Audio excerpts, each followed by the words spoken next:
It's not a walkthrough, playthrough, review, anything like that. It's just me playing the game badly so you can see what it looks like. Right then, this is Racing Cars on the Mattel Intellivision. I'm playing it on the Intellivision Lives compilation for the PS2, playing it on a PS3, but there you go. What can I say about this? What can I possibly say? We've got to travel 100 miles, and I believe that's the counter on the far left, trying to crash into as few cars as possible, and we're kind of against the clock. I don't think there's a time limit. I think it's just like, see how quickly you can do it, something like that, and I guess you go against your own time, or if you're playing in two-player, you go against the other player's time, something like that. It's a barrel of thrills and excitement.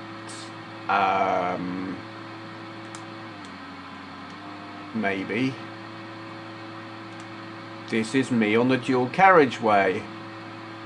It's the workshop bypass.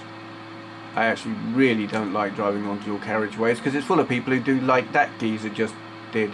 It's not nice. Don't like it. Give me a nice little country lane any day. Oh, how close is that? I have a nice little narrow car in the real world, so I can fit it through narrow gaps that other cars won't fit through, which is cool, especially in car parks, and it's got a really tight turning circle. This thing doesn't have a turning circle. It will only go in a straight line into the back of cars, which is not good, really. It's not what you want. It is a... Well, I remember, I mean, you look at it now and you think, what the hell is this rubbish? Why would anyone, play this, you may think. And certainly by today's standards, and even many of yesterday's standards, that's a very fair comment. Oh, But I do remember when arcade games looked like this. You would go into an arcade and there would be at least one of these. Oh God. You know, this was before you'd come across things like Space Invaders and Pac-Man. You had games like Gunfight and God, what was the game where you were in a sort of going around a maze in a car collecting dots? I've forgotten what that was called. Not Dodgem, maybe. That's the Atari name for the game. I've forgotten what the actual arcade game was called. But anyway, yeah, things like that were around, and this was the sort of thing you'd find at that time. So I mean, you're talking about 1970. Oh dear, probably about 1976, 77, something like that. Stuff like this was around.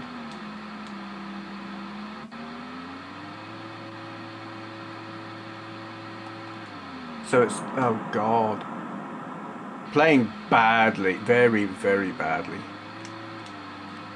You would have a wheel playing this in the arcades.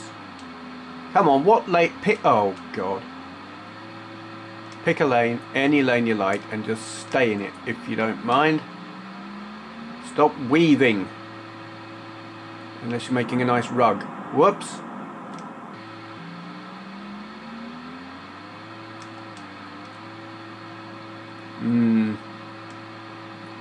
About a nice rug. I bet if I go into those lumps, oh, please.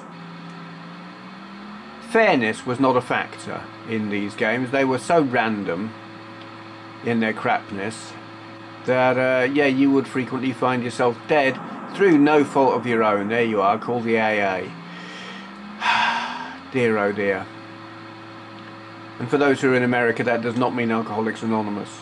It's our automobile association. I think it's AAA. Do you call it AAA in America or something like that? Game over. Yes, it really very much is. 4 minutes and 42 seconds to travel 100 miles. Despite what you may have seen on the screen, I was travelling incredibly quickly. Yeah, I got all the way from Worksop to Milton Keynes in just under 5 minutes. Or something. I don't think I want to play any more of that. And neither should you. Unless you remember, like if you're an old fuddy-duddy and you want to remind yourself of why you didn't play that particular game very much, and maybe went over to Gunfight instead, and Seawolf. Actually, most games until Space Invaders were pretty crap. It was worse just set to Pong. Pong was still good. There was a lot of rubbish. Okay, shutting up now. Thank you for watching. If you enjoyed this video, please consider clicking the thumbs up button. I upload videos daily, so go ahead and hit subscribe if you'd like to see more. To all those who've already subscribed, I'd just like to say a great big thank you.